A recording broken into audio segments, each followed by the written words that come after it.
red. They usually prey on victims from the lower social classes, such as vagrants or prostitutes, in addition to the vulnerable, young children and elderly people. Early signs of such tendencies are often displayed in childhood and include fire starting, setting fire to things to gain attention, and cruelty to animals, commonly referred to as zoo sadism. Many children are cruel to animals, pulling the legs off spiders, for example, but future serial killers often kill larger animals, such as dogs and cats, and frequently for solitary enjoyment rather than to impress peers. You will find this a recurring theme in this book.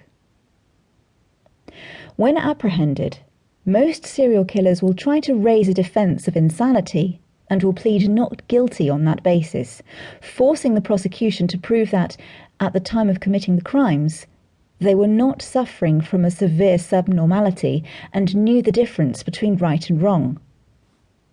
With some serial killers, extensive premeditation, combined with a lack of any obvious delusions or hallucinations that would hinder the defendant's ability to evade detection after committing multiple murders, makes the defence easily disproved. However, this tactic does allow the introduction of evidence about the killer's background that would normally be deemed inadmissible. For example, a history of childhood abuse. It has been widely suggested that once a serial killer starts to kill, they cannot stop.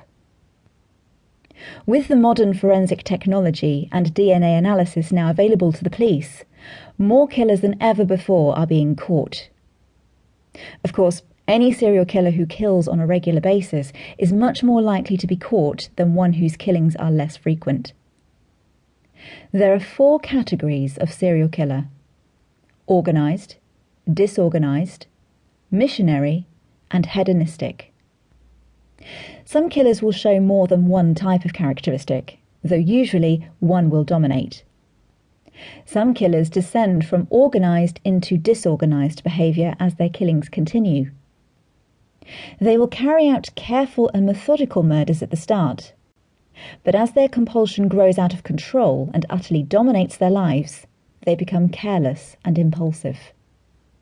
Organised types plan their crimes methodically, usually abducting victims, killing them in one place and disposing of them in another.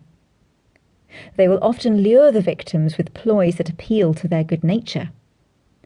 Others specifically target prostitutes, who are likely to go voluntarily with a serial killer posing as a customer.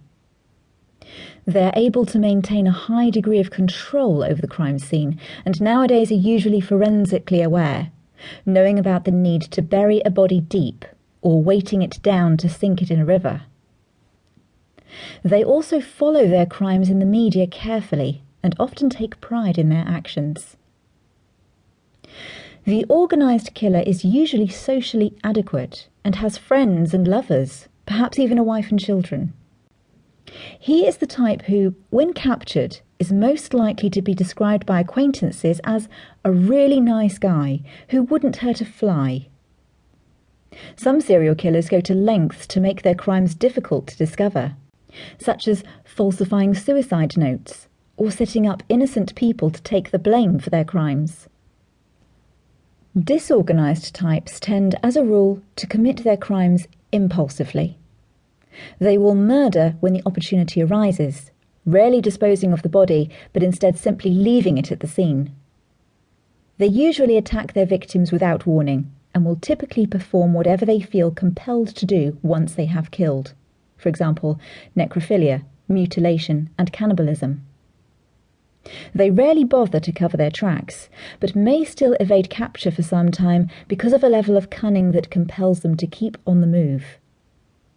They are often socially inadequate with few friends, usually have a history of mental problems, and are regarded by family and acquaintances as eccentric or even weird.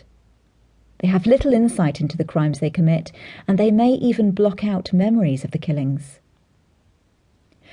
Missionary killers believe that their acts are justified on the basis that they are getting rid of a certain type of person, often prostitutes or members of a certain ethnic group, and are therefore doing society a favour.